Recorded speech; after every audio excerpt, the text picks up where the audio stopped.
Hello, and welcome to our webinar called What's on the Docket? Gaming Developments in 2023. My name's Eric Weiss, and I'm a former regulator spending 30 years with the New Jersey Division of Gaming Enforcement. I was the lab director in 2013 when we launched iGaming under Dave Rebuck, and then was promoted to chief of staff in 2016. Retired in 2021 and am now the vice president of technical compliance for a consulting technology company called Odds On Compliance. We help large and small companies navigate the patchwork of regulations throughout the US, Canada, and now Europe. I'm honored today to moderate this panel with true industry professionals and leaders in the gaming space. Joining us today is the former executive director of the Indiana Gaming Commission and current partner at the Ice Miller Law Firm in Indiana, Sarah Tate.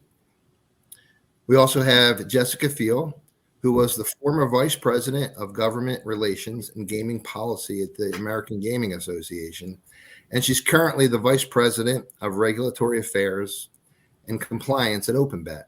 So welcome, Sarah and Jess, and thank you for joining the webinar. Yeah, thanks for having us. Yeah, can't wait. So today we're going to talk about a lot of stuff. We're going to talk about the state of the gaming industry with a focus on sports betting and online gaming. We're going to cover predictions for 2023, recent regulatory developments, as well as new and emerging challenges for operators. And we also hope to cover topics such as esports and skill-based gaming.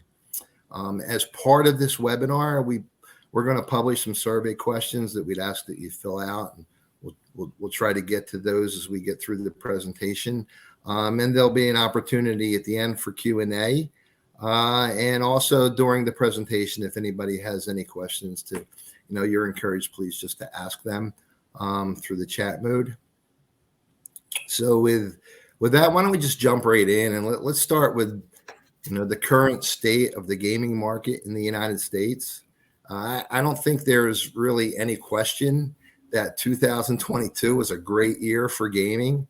The AGA, according to them, it was a record year for three verticals, which is retail, casino gaming, which is slots and tables games, but also for sports betting and iGaming. It was record years for all three of those verticals. And while land-based gaming still dominated the overall gaming revenue, sports betting and iGaming saw tremendous growth, setting new annual records. So sports betting brought in over $7.5 billion, or a little over 12% of commercial gaming revenue. iGaming totaled a little over $5 billion, and a little over 8.3% of total. And with that as a backdrop, Jess, can you give me your thoughts on 2022 and kind of what were the key takeaways and which states surprised you? Sure. Thanks, Eric, and thanks to IGB and Odds On Compliance for having us. This is, I think, going to be a great discussion, and that's a great question. We're coming up on 5 years since the PASPA fell, and we saw this amazing and unprecedented expansion of legalized gaming in the United States. Out of the gate, we saw dozens of states considering it and legalizing sports betting, led, of course, by New Jersey in so many ways. And from there, though, we've hit a little bit of a lull, right? In 2022, so 4 years out, we only see 3 states that passed sports betting legislation last year: Kansas, Maine, and Massachusetts. And we're starting to see a lot of states that have tried and tried again to pass sports betting legalization and can't quite get it across the finish line. There's a lot of support, but they never quite get it to the governor's desk. And so to me, the question is why is that happening? And that's also part of the bigger context in terms of other forms of gaming expansion. Is some states that are revisiting their legislation that legalize sports betting already, considering things like tax rate, things of that nature. But going back to 2022, I think the thing that really surprised me is it was just 3 states last year. There were many, many more than that, close to a dozen that had bills in their legislatures, hearings, committee discussions, votes, and still didn't get it across the board. And we're starting to see some of the same issues crop up again and again, the same sort of stakeholders and debates going on. So to me, it becomes a question of what can we do to start moving the needle in those states and and get some more states moving forward to legalize sports betting and other forms of gaming that are valuable, economic contributors, employers, and helpful to the communities they serve. Yeah, Sarah, I agree completely. Sarah, what are your thoughts? Yeah, I agree with Jess 100%. One of the things I was going to note here was one of the biggest takeaways for me of 2022 was what failed. And it was, as Jess referenced a lot, it's kind of the story of the initiatives or the legislation that didn't pass. So that's one story in my mind from 2022. I know that this panel is focused on iGaming and sports betting, but I frankly was surprised with the brick and mortar retail numbers from 2022, especially coming out of COVID, and just seeing how astronomical those were across the country and especially in Nevada.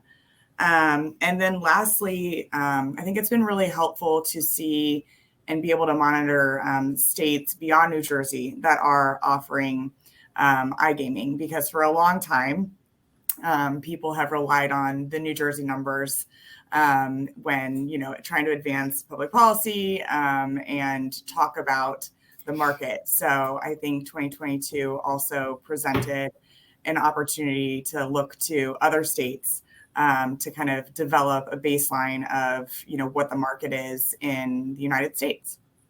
Yeah, for sure. The rebound of the retail brick and mortar is just amazing.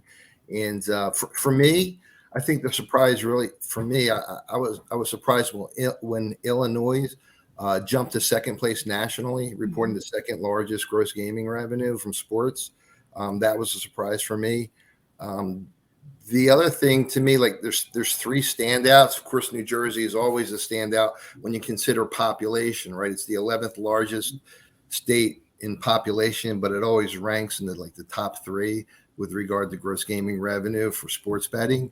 But Indiana and Colorado, they surprised me as well. Like Indiana's ranked 17th in total population, but 6th in total sports revenue.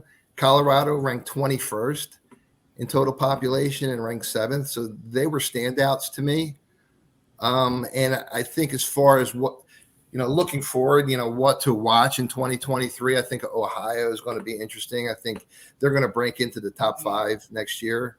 I think it's going to be also interesting to see what Maryland and Massachusetts do in 2023 now that they've launched mobile sports betting. I think everyone wants to see California, Texas, and Florida. They're ranked number 1, 2, and 3 in total population in the country. But we know the story with California. Florida is still in limbo due to the court challenges. So I may be wrong, but it seems to me that Texas is the only one of the 3 that has an outside chance of having legislation passed in 2023 with, multiple bills being considered. Georgia's another interesting one, but doesn't appear likely for 2023. But so what I'd like to do is turn it over to you, Jess, and talk about your thoughts on the outlook of 2023 and which ones do you think are the ones to watch, and are any of them, any other new states likely to get retail or mobile sports betting? Yeah. It's with the U.S., right? We have most states have their legislative sessions condensed into the first few months or first half of the year. So we're really in the thick of it right now with deadlines coming up, deadlines for bills to get out of committee or get to the second house for consideration. So really we're at that point where the rubber meets the road. And, Eric, you started with Texas, and we'll start there. That's everybody's had their eye on Texas for a long time, whether it's, legalization of destination style resort properties or legalization of mobile sports betting. In fact, there's 2 bills going to hearing tomorrow in Texas, one for destination and resort, and another for sports betting. And the other would be just for straight mobile sports betting. There we see a lot of activity, a lot of interested parties working really hard to get that forward. But there's just been there's questions and concerns in Texas. There's a lot of different coalitions, and sort of Texas has never been super hospitable to gaming, to put it lightly. So it's not necessarily, but they're making good progress. I think, You see they've got states on either side that have legalized sports betting. They know it's out there and it's coming. So we'll keep watching Texas. It's a tough one because they only meet every other year and they have a very short session. So if it's not this year, we're going to be looking to 2025, unfortunately. Georgia too, the main vehicles and bills there failed to reach their second house of consideration by their deadlines, but it kind of came back from the dead with an amendment in the Senate bill. So we'll see if that gets traction, but frankly, it seems kind of unlikely this year. And that's another tough one where, you've had the industry, you've had sports teams and leagues really interested in this, and a lot of players trying to push this forward, but it hasn't really gotten the traction we'd hoped year after year, unfortunately. Beyond that, we're watching Oklahoma. A bill is there in the House, waiting for a potential floor vote, but that's also what happened to the bill last year. Minnesota is a really interesting one too, I'd add. Minnesota has a pretty complicated legislative process. It involves a lot of committee hearings, a lot of different votes to get a bill moved forward, but there's good momentum behind a bill that would put sports betting with the 11 federally recognized tribes in the state. And there's good support for that. So that, Minnesota, I think is pretty high up there and ones that could get it done. And then finally, can't ignore Kentucky and Missouri. They've both been trying for years to legalize sports betting and are still in the thick of it. They have slightly longer sessions this year, and sponsors who are involved in the legislation and have been involved in the past and really know the mechanics. So we'll be seeing if those make it across the finish line too. Interesting. Just Sarah, I'll give you an opportunity to talk too, but we have the poll is opening on which state will be next to launch sports betting, and we'll kind of share the results after Sarah gives her insight into the topic. Yeah, and they're surprising. I will add. I'm watching them as they come in. I'm really most surprised recently by Kentucky. I think we're seeing a lot of momentum that kind of, maybe I wasn't watching it as closely, but it's kind of come out of nowhere from my perspective. So I think there's a higher likelihood that maybe something will get done there. I mean, as everybody knows, it's not over till it's over with legislation. But agree with Jess and her analysis and these states. I mean, it's always just really fascinating to watch all of the different stakeholders that are involved in a state and seeing how the different interests kind of lobby their way around the issues. I mean, especially, with the tribal elements in some states, and then as well as, you see in Texas, maybe some sports leagues, and other different stakeholders that are, trying to advance different positions. So gaming bills are never easy, generally take a few sessions to pass. But I think my money would be on Kentucky in this list. Well, why don't we close the poll and share? How do we share this? Let me see. Polls. Here we go. But wait, you guys didn't vote. So Eric and Jess, what's your money on? I'm going to go with Texas. Okay. That's after. I'm gonna join you, Sarah. I'm gonna go with Kentucky. They sent that bill to ban the skill games to the governor's desk, which I know we'll talk about in a bit. But I think that that sort of gets everybody thinking about gaming in a really cohesive way, and that'll help build some momentum. Trying to support good, legal, regulated industry. Well, our audience. So I took the front runner. Our audience believes that Texas, 33%, think that Texas will be the next state to get it, followed by Missouri, which is 24%, followed by it's still going. It just changed. I thought I closed those polls. Here we go, close. All right. Followed by, Missouri and Kentucky are now neck and neck. I'm having some technical difficulties seeing the poll. So anyway, no, I appreciate that and appreciate everyone's response. So why don't we, over the past 5 years, sports, betting exploded across the country, right? We all know it. And while it's still in its growth stage, the rush to go live for the most part seems to have slowed down. We've talked about this, privately. And while it's still relatively new nationwide, there's now more than 30 states that have retail sports books. Close to 27 have fully operational mobile sports books. So I guess the question now is that the rush to launch has slowed and sports betting market is maturing. Kind of what are the issues we need to think about? And Sarah, I'll let you take the lead on this one. Sure. Yeah, you're right. There is this rush to launch, speaking from experience in my time in Indiana, and I have a little bit of PTSD about it, but I think we launched in about 4 months, and it's a heavy lift, and there's a lot of pressure for a state to get up and live and going, and so luckily, states like New Jersey and others had developed best practices that people can steal from, and also were very generous with sharing resources and providing education. But I think a lot of states find themselves in just a whirlwind of let's get operational, and then you kind of are in it for a while, and it's like, okay, we're doing this, we're regulating it.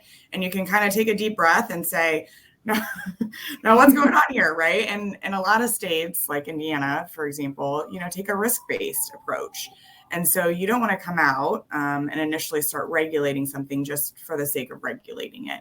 And so I think now, as you mentioned, Eric, now that we're 5 years in, now that the dust has settled, now that we know what we're doing, we know what we're working with, what are the current risks that states have identified and need to regulate, or now that they've done it for a while, like, okay, maybe we don't need to look at this. So I think my sense is a lot of states are kind of reevaluating processes, which that makes you a good regulator, right? When you always are constantly reevaluating and not just doing something for the sake of doing it. So I kind of brainstormed a few things and then would welcome discussion from my panelists. But certainly what I see most now in the news, as well as just, sense from operators, is that there's a really big push on advertising. And, whether regulators are going to take a proactive approach in,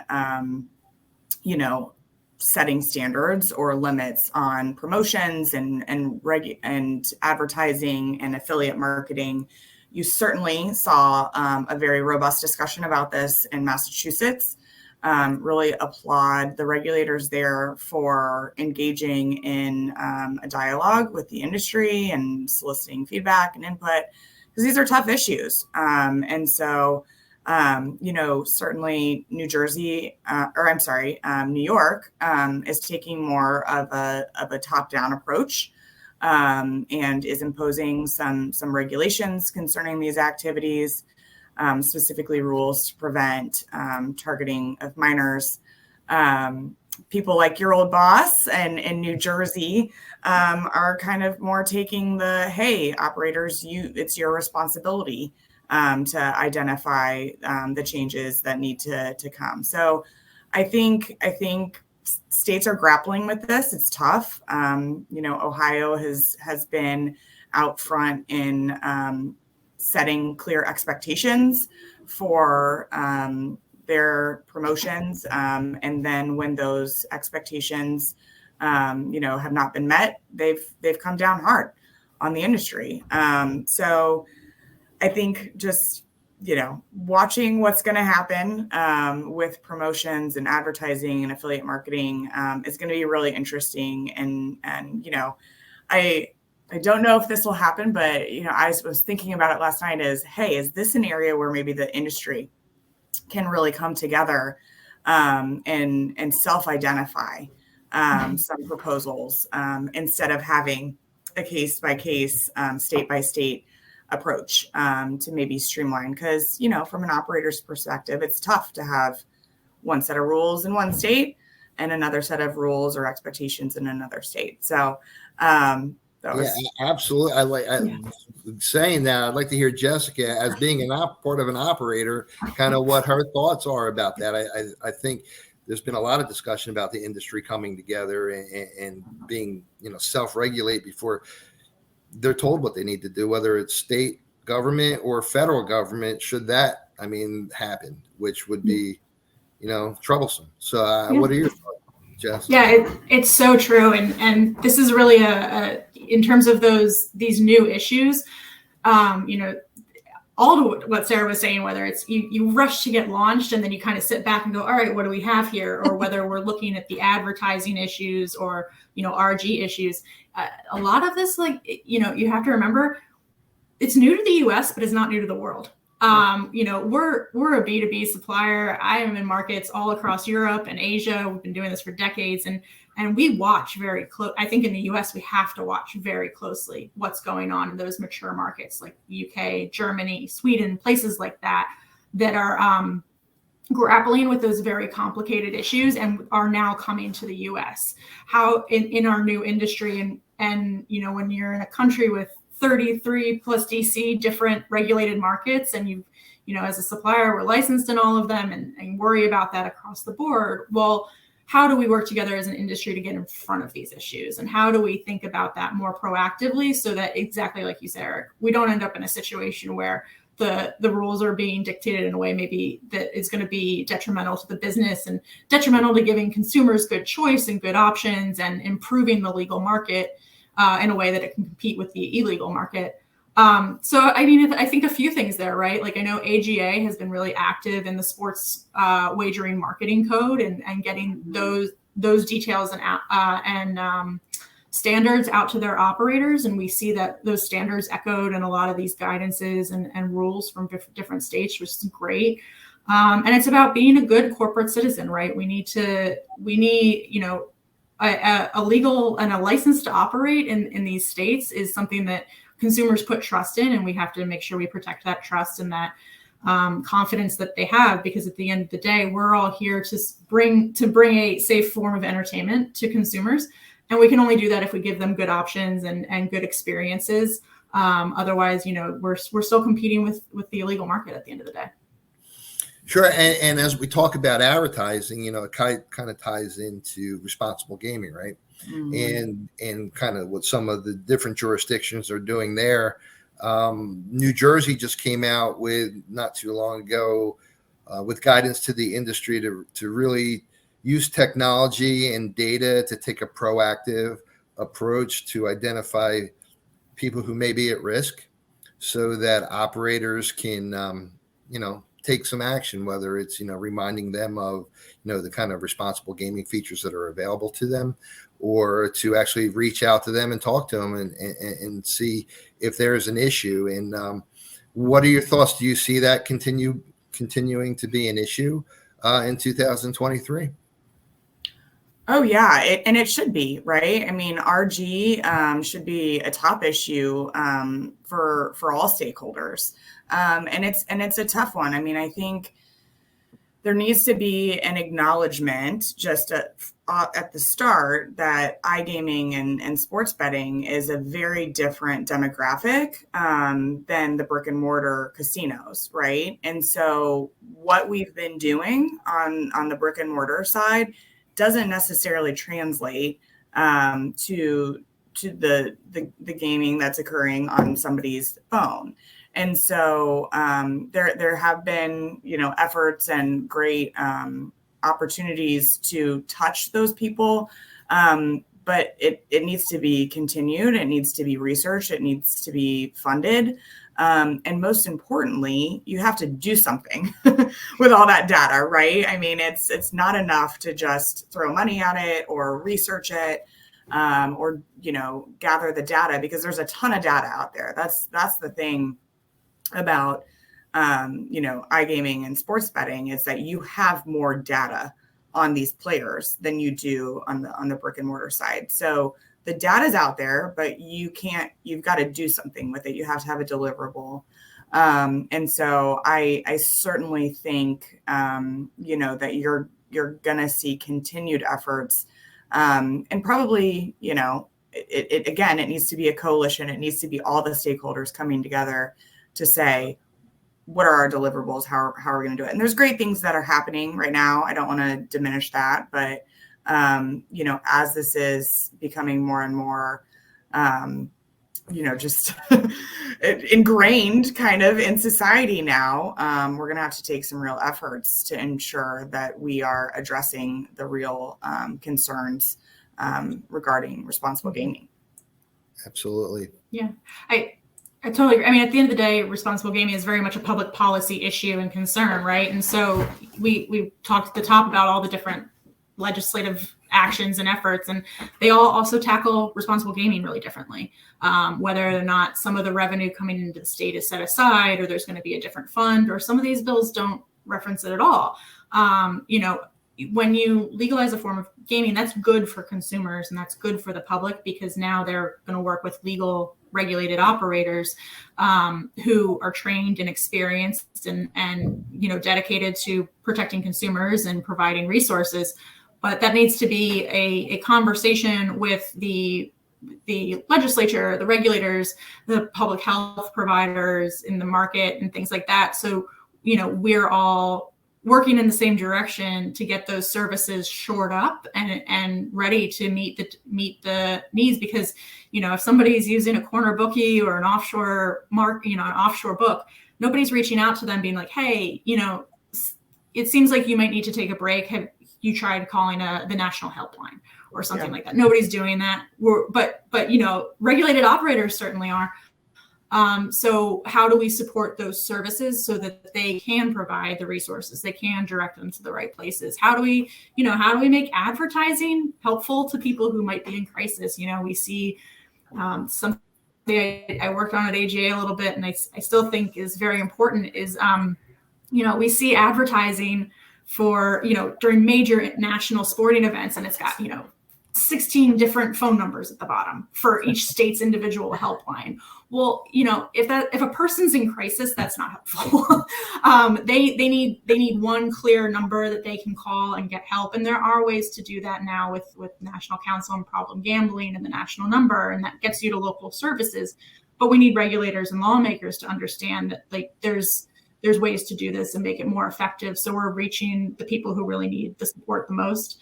And make that part of that consideration when you're drafting a bill, when you're passing a bill, when you're putting regulations in place, to think about all of those constituencies who are involved in this process. Yep, for sure. And look, as long as we're talking about, using data and kind of what's next now that the market is slowing down, I think that one of the things everyone's going to be talking about too, or really focusing on in the upcoming months, is also, it's always an issue, right? How do you generate revenue? How do you increase market share? Some of the companies are going to continue with just massive promotions, but I think others are going to try to find new ways to acquire, retain, and extend their customer base. Mm-hmm. And I think they're going to rely on emerging technology and analytics to better understand their customers, personalize their content so they can better connect with them and differentiate their products with the other operators. I think differentiation is really going to be a critical aspect, especially, for some of the smaller operators that are trying to compete with the big guys. I don't know if you guys have any thoughts there. No, that actually directly ties into the two other topics I was going to talk about for, potential regulation. I mean, I think you are going to see more and more operators start seeking approvals for more unique offerings and markets, because they do have to differentiate themselves. I mean, are we calling them the big dogs? Those 5 big dogs have a significant, portion of the market share. And how do you chip away at that? And so, whether it's unique parlays or, micros, maybe trying to get parimutuel in there. I mean, you're going to see more and more, operators try and do unique things, which is going to be an interesting dynamic to watch, because then you have the regulators who might say, whoa, no, we want to take a measured approach. We want to be responsible and kind of slower and all of that. I mean, as Jess said, we certainly aren't the first ones to be doing this. So there are lessons to be learned from other jurisdictions across the world. But I think it's going to be really interesting to watch that, because the alternative is industry consolidation. And you've already seen, sports betting operators like MaximBet or Fubo, close up because, there's, the cost of regulation, which is high, and license fees and taxes, and also just, how do you get your cut of the market? So I think it'll be really interesting now that we're in a mature market to see kind of how people try to differentiate.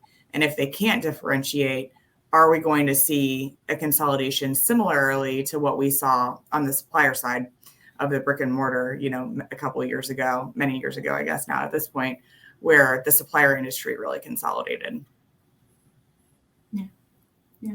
It's at the end of the day, it's about the customer, right? And them having the best experience possible, access to the markets they want, access to the services and tools they're looking for. And some of that just comes down to really like the basics. Like, is your UI approachable and easy to use? Is the system make sense? Is your uptime good? Are you reaching the customers that you need to be reaching and then retaining them because they can trust and rely on your app to work when they're sitting there watching March Madness and playing during the games? Can they trust that it's going to work simply and easily for them? And so a lot of that goes back to the regulatory process and getting new technologies approved and getting new systems approved and rolled out in a quick and efficient manner, so that, we can always meet those deadlines of big events, whether it's the Super Bowl or March Madness or, Major League Baseball playoffs coming up.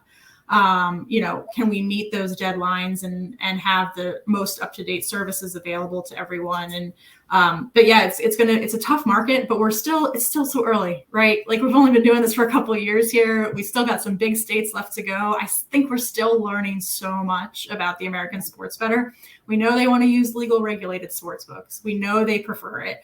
We know that they like, what sports American bettors are interested in, but, we're still learning a lot about them. Yeah, I agree. And just pointing to the survey we just did, kind of the biggest emerging issues to watch, it was pretty close right across the board, with new requirements on promotions and advertising leading it at 34%. Data security and KYC, which we really didn't talk about, second at 26%. Approvals of new technology, which you just mentioned, Jess, at 23%. And industry consolidation, Sarah, which you kind of touched upon too, at 17%. So it's interesting to see kind of what our viewers are thinking in this space. One of the other thoughts I had too, with regard to, the rapid expansion of, sports betting across the country, as companies are focused, they're laser focused on meeting those deadlines and getting live, right? And I think that, things like, technical compliance, as the product comply with regulations, and clearly they have to get that done, and they have internal controls need to be approved. But I think that the technical compliance aspect can give CEOs a false sense of security, because the important thing is the operational controls, right? And I think the most successful companies are the ones that look at compliance as part of kind of the culture of their company, and that internal controls are not just checklist items that they have to do before they go live, but rather they're kind of living documents that have to be revisited and reevaluated and updated as time goes on. And I think that, I think that is going to continue to be a challenge for some companies. And like I said, the most successful companies and the ones that have the least regulatory risk are the ones that take, compliance more seriously and have an internal audit department and do kind of continual assessments of their operations. And kind of like to hear your thoughts on that. I mean, right now I'm putting on my former regulator hat. 1,000%. I mean, I can't tell you. I mean, we would sit around and talk about this when I was in my old role. Like, your director of compliance should be a top decision maker at your company. I mean, they are right up there with anybody else. And, frankly, there's a number of companies that just aren't treating compliance as a top executive level position. And, Eric, I agree. I mean, that there's a lot of risk if you don't do that. So wholeheartedly agree that, these compliance people, they might not be the most popular person in the company because they're responsible for holding people accountable and all of that. But it's really important because you're right. I mean, the technology can only get you so far, but there's always going to be human error. And you've got to always have a critical eye towards the operations and be willing, as I was referencing earlier, that regulators have to reevaluate their processes and take a risk-based approach. The same applies for these companies. So, I can't praise that enough to say that, having strong compliance is essential towards, a successful company, because as everybody knows, these gaming licenses are privileged documents, and it goes away in one state, it goes away in every state. And certain states have certain things that they care about, right? So you should have somebody that knows what every state cares about and ensures that all of those needs are being met. Well, we know OpenBet takes it serious because they hired one of the best in the industry. Exactly. All right. Jess, do you have any thoughts to add on that? Yeah, it's you talk about, you hear the phrase culture of compliance a lot, but you have to live that. It has to come from your leadership, and I completely agree, right? It's a leadership level discussion that has to permeate every level of the business. And it's unfortunate that compliance does have, a reputation of being the bad cop or being, the last person you want to hear from. But I think I try to go about that really differently. Like, develop the relationships with your sales and your product team, know what's in the pipeline, know what's coming, know where the interest is in new markets, talk to your technology and engineer people, see what they're up to. How can you educate them? How can you improve processes for them? Developing really good relationships with your regulators. Sarah and Eric, back when you guys were in office, I know you heard from me plenty when I was in private practice. Today I am constantly talking to our regulators and, just updating them, sharing information. It doesn't have to be a formal ask every time. It can be an informal, can we have a conversation about something I have a question about? Building those relationships so you understand where their concerns lie, what they're thinking about, and so you can be prepared, and then in turn better advise your business, because compliance really needs to be a business partner that's advising the business, telling them what's coming down the line. I am drinking from a fire hose all the time in terms of regulatory updates, new issues coming out over the world, trying to digest that and then share with, my team members what's coming and how do we think about that. So you need folks who really, a team who really believes in it, and can't do this without a team of people, of experts and pros who believe in it and are committed to compliance and gaming. And then, folks who really believe in serving the business, supporting the business, and protecting, our very privileged licenses. Not everything has to be a fire, and that's what, now that I'm on the other side, it's like, oh, if you had just asked me before you did that, I think Jess and other, people who are in compliance functions, they just think about issues differently, right? And you can spot something, or I'll have a client call and I'm like, well, why don't you phrase it this way? Or you could do it that way. And you really can save yourself a lot of heartache if you really kind of engage compliance or legal, on the front end, like Jess was saying, get with the business team on the front end and say, okay, what are you thinking about? What's in the pipeline? Because you can really protect protect your company and fend off any potential regulatory issues, because you don't want to have to be calling the regulators saying, oh, I messed up again, I'm sorry, blew this deadline, So I think that's such a great point that Jess made, that culturally, kind of embed that person or get in the habit of, talking about things early, because you will save yourself a lot of heartache at the end of the day. All good stuff. Great stuff. Why don't we move on a little bit and start talking? We've talked about sports betting, but I'd like to talk a little bit about iGaming. I can remember, 2012, 2013, when we were kind of researching and getting ready for launching, online casino gaming in New Jersey. And once we were successful, we thought the country was going to follow us and that, everybody would have iCasino, right? But it didn't happen. And kind of just, looking at the revenue numbers, iCasino's working. It kind of saved New Jersey during COVID when the casinos shut down.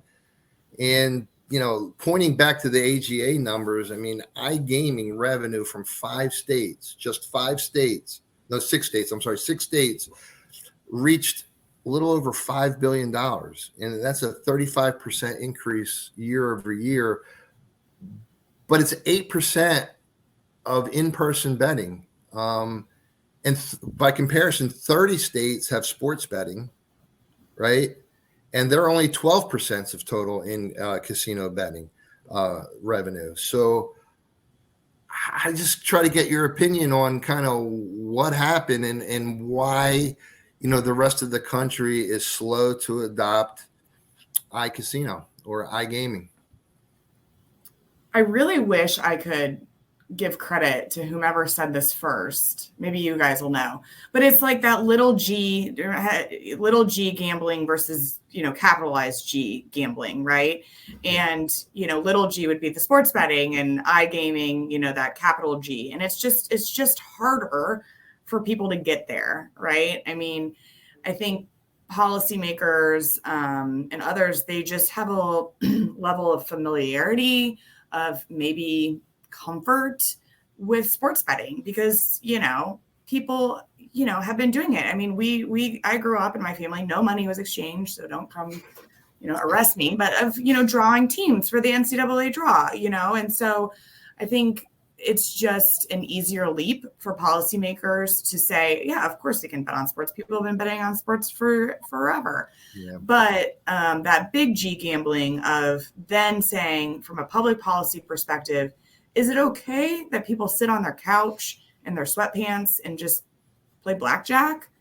And so I think it's just, there's a little bit more of a stigma with the iGaming than there is with sports betting. And I think it's just been harder for states to be able to justify from a public policy perspective. And we can get into what are good public policy reasons to advance iGaming. But I think from my perspective, I don't know if Jess agrees or has different comments, but I just think it's harder for people to say, yeah, we should do that. And it just has a little bit different of a tone. Mm-hmm. No, I do agree. And I think one other issue is, and, New Jersey, when you all passed that iGaming bill, it was a budget issue, right? It was about shoring up revenues. And right now we just don't see states clamoring for revenue today. They have budgets they're pretty comfortable with. They've got plenty of funds, whether that came in from COVID relief money or other things. So we're not in that. A lot of states aren't really in a budget crunch right now that might drive that discussion a little more successfully. I agree. Yeah, I would tend to agree with that. I think Sarah, you touched on something that's important, right? Sports betting, everyone's comfortable with it. You might be an NFL guy and wager during the NFL season, but with casino, the slot machine's available to you 24 hours a day, 365 days out of the year. And I think lawmakers have, like you said, policy issues, general concern, I think, over that. think there's some worry over cannibalization, but I think for the most part, the gaming industry kind of has gotten over that. I think we've proven in every jurisdiction that it really doesn't happen. I was at the iGaming Next conference, and there was a comment by Howard Glazer from Light and Wonder, which I thought was interesting. And his thought was that the bigger struggle is really over who gets access to the market and who will regulate it. Things like how many skins are you going to offer from a policy decision? Do they need to be tethered to a casino, or can you do it on your own? And should it be existing casinos? Should it be horse racing stakeholders? Should it be tribal gaming entities, state lotteries? I think there's a whole lot of self-interests out there, and what you said, Jess, I think plays into it too, right? There's no revenue crisis right now in a lot of these jurisdictions because of the COVID money that's out there. So I think all these things kind of play a role in it, and kind of looking back. What are your thoughts for 2023? You think it's possible we'll see a state get iGaming? And what do you see as being like hurdles that have to be overcome in order for that to happen? Yeah, I think to their credit, when sports betting, when there was the push for legislation, there was a very coherent, organized message of why it was important with data to back it up. And everybody was kind of, singing the same tune. Now, there were a few outlier issues being advanced, but for the most part, everybody coalesced. So I really think, as Jess said, especially in a state like Indiana, we have a $2 billion surplus. So you got to have an argument that doesn't relate to, oh, but this can bring you a lot of money. So, in my mind, that's things like, okay, well, people are doing it. And they're doing it in an unsafe way. And so we should create a regulated market to protect consumers. I think that argument plays. I also think, in a state like Indiana and other places that have, your brick and mortar facility, these are companies who employ thousands of people in your state. These are companies that pay tens of thousands or tens of millions of dollars in tax revenues. And so if they're the ones advancing the message and saying, this is what we need, for our companies to diversify and to offer another vertical to our consumers, and it will ultimately benefit our brick and mortar casino, I think that also plays. In certain states, certainly not in every state. So you've got to figure out a way for iGaming to be able to articulate clearly why it's important to a specific state. So I'll be interested to watch, how that kind of evolves, and why it's important to a state and why they should go out on that limb and authorize the activity. You want to take a guess? Any likely state? Oh, gosh. Well, Indiana, everybody thought Indiana was going to pass this year. There's still about a month left in session. So it's never over till it's over. I don't think it'll probably be Indiana, unfortunately. New York keeps toying with it, right? I mean, what? There's been talk about New York. Yeah, but maybe New York. I mean, I think they missed their budget deadline. Look for a state that needs the money would be my guess. So I'd put my money on a state that needs money. Will be the next one. But and I actually don't gamble. I don't know why I keep talking about staking money on things. So yeah, maybe I'll take New York. Jess, any thoughts? Everything Sarah said is exactly spot on. It is a more complicated discussion, and timing has to be right, and all the things. As with all politics, the timing has to fall into place for everything, and we're just not seeing that happen right now. So I think there's a little bit of time to go on this one. Okay, well, let's move on. I think got about 10 minutes left in the webinar, but I want to segue to esports a little bit. and we're talking about new markets. And every year it seems like there's a lot of talk about esports and the size of the market. I mean, in 2022, League of Legends championship was watched by over 5 million people. You put the esports market somewhere over $2 billion. You got esports professionals, esports influencers making millions of dollars a year, but it just doesn't seem to equate to gaming revenue, especially for the states that have tried it, and for the casinos that have offered it. I mean, there's been some events at some casinos with mixed results. Kind of want to get your thoughts about the esports market and kind of why you see it as kind of not really reaching its full potential. Jess, you want to go, or I can go? Sure. I don't know. I wish I had a coherent answer on this, but it should be huge. It really should be. Esports is a massive industry, and really, it draws a very different consumer than I think traditional casino gaming, and that I think is definitely part of the answer as to why we haven't really seen that synergy yet. But these events fill stadiums with tens of thousands of people. You have live streams on Twitch and YouTube with millions and millions of people watching at all hours of the day.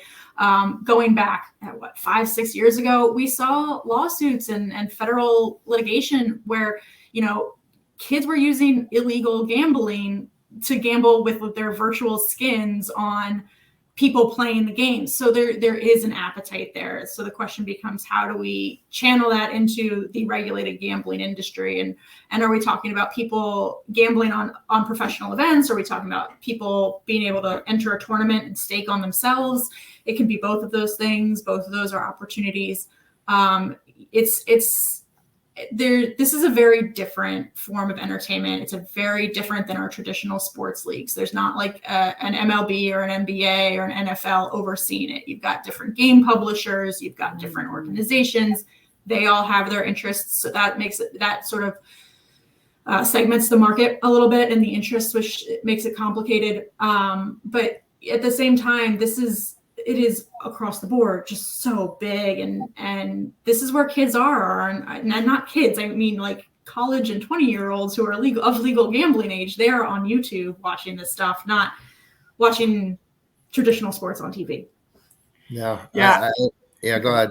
Well, I was just gonna say I don't think my dad would ever watch this, but I always put on my what would my 75-year-old father think about this kind of stuff, and he'd be like, people do what, he would just sit there and be like, they watch each other play video games, and he couldn't get there, and I think that's part of the problem, for lack of a better term, with esports, is that policymakers just don't understand it. It's completely foreign to them. But to Jess's point, it shouldn't. I mean, this is booming. It's going to continue to. And, maybe it's in 10 years when some of the people who are playing it now are, kind of getting older and stuff like that. But I just think it's one of those things where people just don't understand the appeal of it. And by people, I mean the people who are in positions of authority to make this happen. Because it's certainly popular, and it should be, as just rightly put, it should be booming. And it's, I agree. I mean, I think part of the problem, like you said, there's not all states even authorize esports wagering as a market. So, and those that do, you have to get each event approved and then authorized, and it's very difficult to market those events if those approvals come in late, and that results in a lack of content and things for people to be able to gamble on. I don't think casinos have fully embraced the concept yet. It's like, I don't want to be the first one, but once somebody proves that it's successful, we'll all jump on. I think there's some of that out there. Publisher support also. And I think, Jess, you touched upon this. I mean, there's very little mainstream media dedicated to esports, right? You don't have them creating drama and rivalries and stars. They exist in kind of, in that ecosystem, but from the general public, it really hasn't happened. But there are a lot of good things happening. I mean, Esports Illustrated just launched.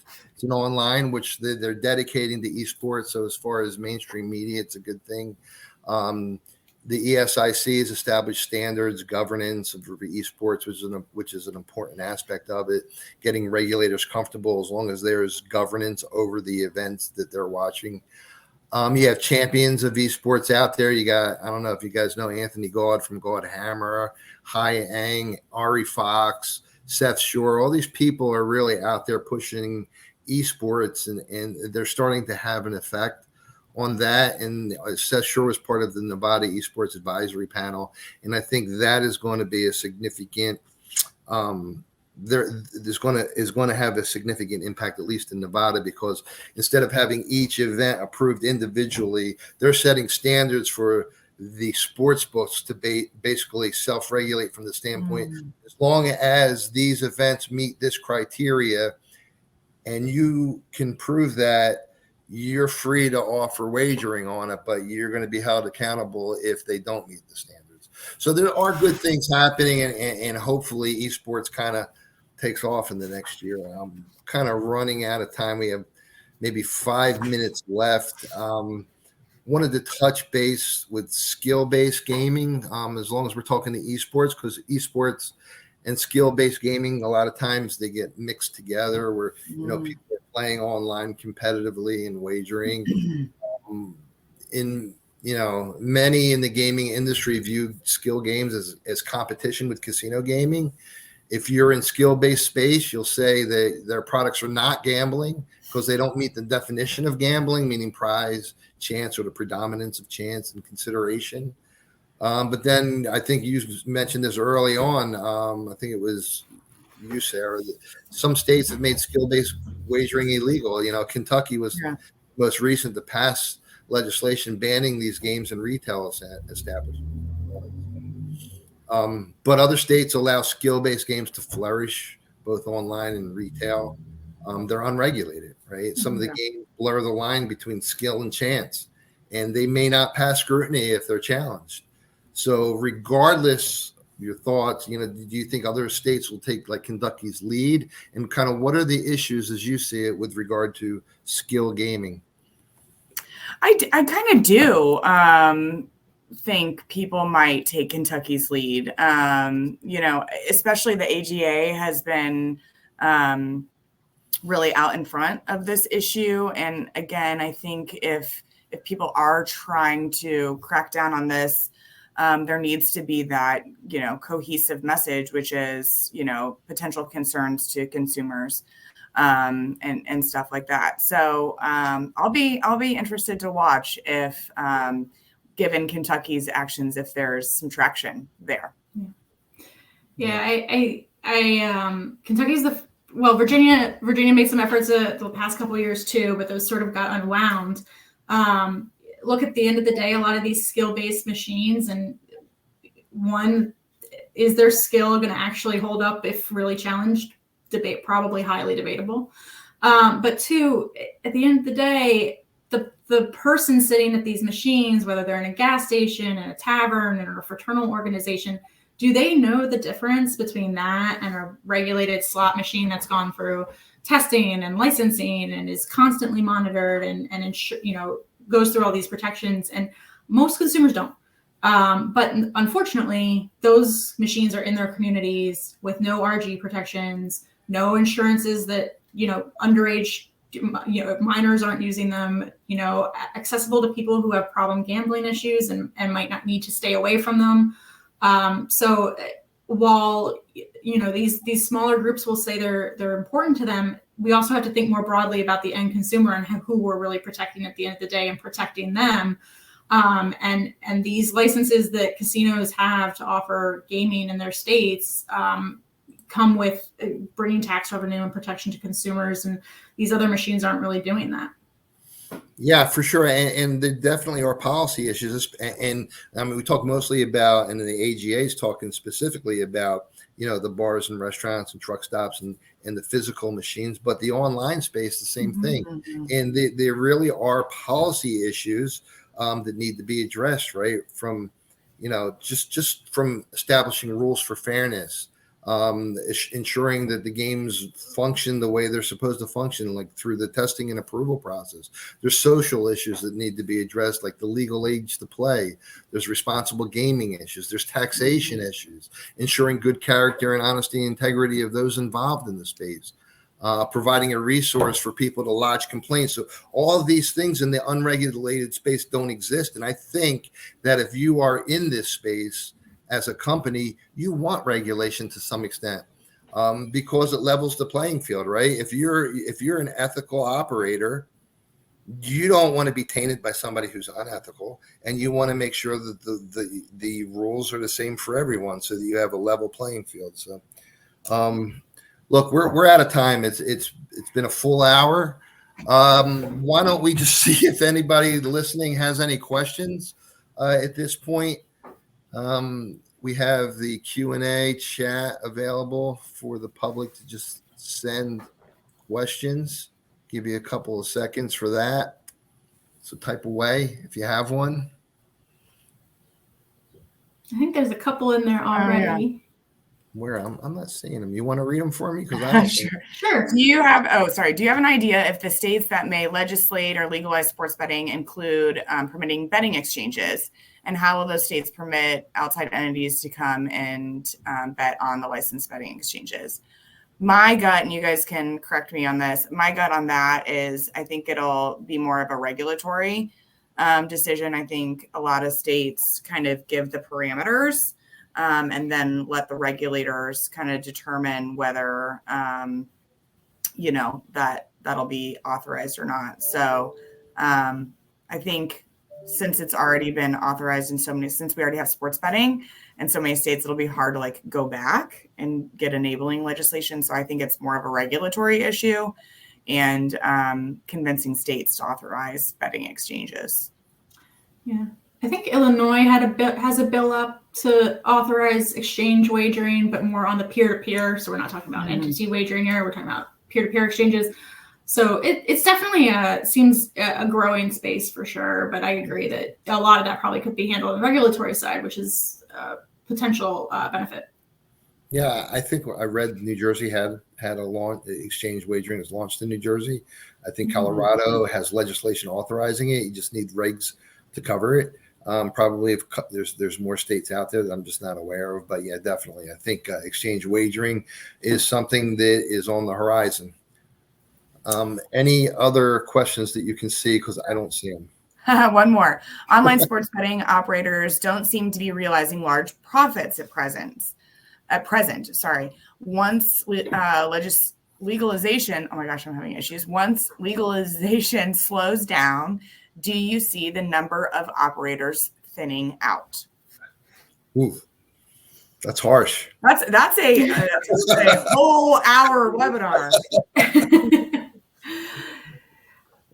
Mergers and acquisition are always talked about, right? I mean, yeah, right. Look, I'll take a swing here. Sports betting is a small margin, volatile business. We all know that. It isn't iCasino. So we have to be thoughtful about that, and operators and suppliers are very thoughtful and think about that when they're making, investments in new markets and things like that. But going back to the earlier comment, Sarah, when you were talking about operators are gonna find what they are good at and their customer and those folks, and there will be room for growth and development in that. So as we learn more and get more, especially more like in-play betting, things like that, I think you'll see things stabilize overall. And probably promotion spending going down. Yes. Well, listen, we're at the end. Really want to thank you, Sarah and Jessica. It's been great. Always good to talk to you guys, and best of luck to you as this year rolls on. You too. Thanks so much for having us. Thank you. Thanks, guys.